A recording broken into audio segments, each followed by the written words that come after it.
What if I told you that the most important work a child can do is actually play? Today, we're going to dive into something called play-based learning. And trust me, it's a total game changer for how we think about education.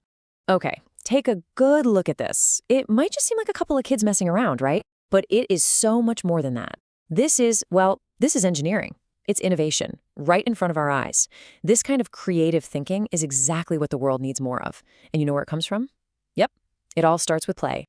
So that brings up a really big question, doesn't it? Are we just looking at kids having fun, or is this a little glimpse into what the future of learning actually looks like?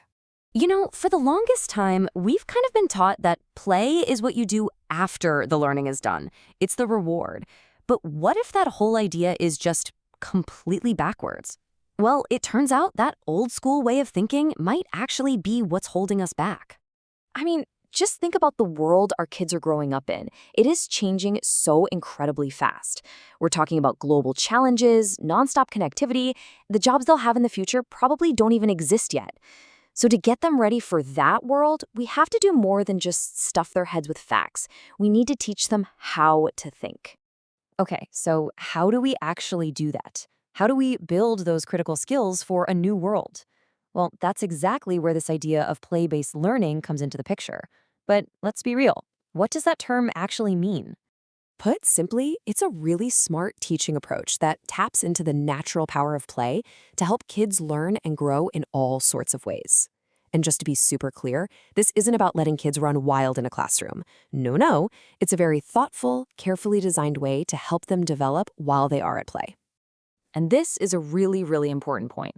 There's a big difference between just play and play-based learning.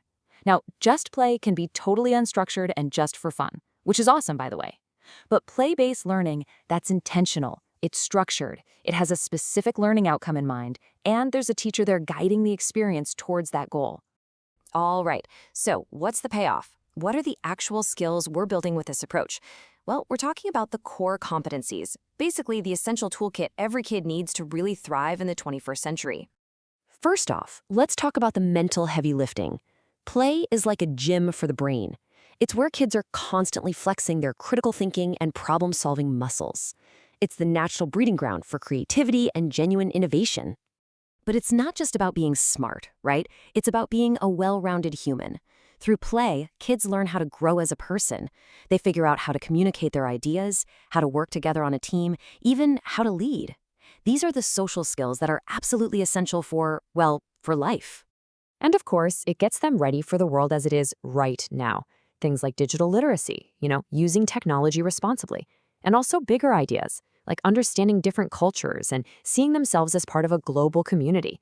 These aren't just nice-to-haves anymore. They are must-have tools for navigating our modern world. Okay, but how does a teacher actually pull this off? It can't just be a free-for-all, right? Of course not. There's actually a really powerful yet surprisingly simple framework that guides this whole process. It's called the RCA framework. Just 3 letters, but they pack a punch. It stands for Reflect, Connect, and Apply. And this simple little model is the secret sauce for turning a fun activity into deep, meaningful learning that actually sticks around. So let's break this down. Let's look at how we get from just playing to actual practice and make this learning really stick. Okay, step 1 is reflect. So the game or the activity is over. Now the teacher, steps in and asks a simple question. What did you just experience? It's all about getting the learner to stop and think, to sort of organize what just happened in their mind. What did they do? What did they see? This is the starting line. Next up, we connect. This is the aha moment. The teacher asks, how does this connect to what you already know? This is where the new information from the game clicks into place with their existing knowledge. It's like finding the right puzzle piece.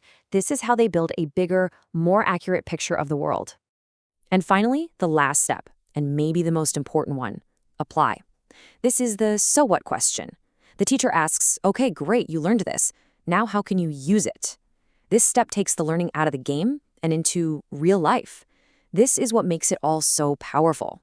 Now, this whole framework really highlights something critical, the danger of just letting kids play without any guidance. I mean, what happens if you take the teacher, the guide, out of the equation? Well, you might be surprised, and not in a good way. See, without that guide, play can go completely off the rails. a kid might totally miss the point of the activity. Or even worse, they could learn the completely wrong lesson. Any myths or misunderstandings they have don't get corrected. Basically, you're just leaving learning completely up to chance. Here's a perfect example of how that can happen. The research points out that learners, especially kids, can take the metaphor of a game literally, and that can lead to some pretty dangerous conclusions. For instance, imagine you have a game that's supposed to teach kids how tuberculosis spreads. And in this game, a ball represents the disease. Well, if a teacher isn't there to guide that reflect, connect, apply process, a child could walk away thinking that you can actually get tuberculosis from a ball. They've learned the wrong lesson, and now they might be afraid of playing catch. And that is why the teacher is the absolute key to all of this. Their job isn't to stand up there and lecture or give out answers. Their job is to be a guide, to clarify things, to ask those key questions that help learners connect the dots for themselves. That's what transforms a simple game into powerful, lasting knowledge. And this is what that looks like when it all comes together. It's not rows of silent desks. It's an active, engaging environment where kids are exploring, a teacher is guiding, and curiosity is leading the way. Learning is happening all over the place, but it just feels like play. This is what powerful learning can and should look like. So let's leave you with this thought. If play really is the work of childhood, then how can we, all of us, make more of our world a place for this kind of powerful learning? How can we make our homes, our schools, our entire communities better playgrounds? That's the real question, isn't it?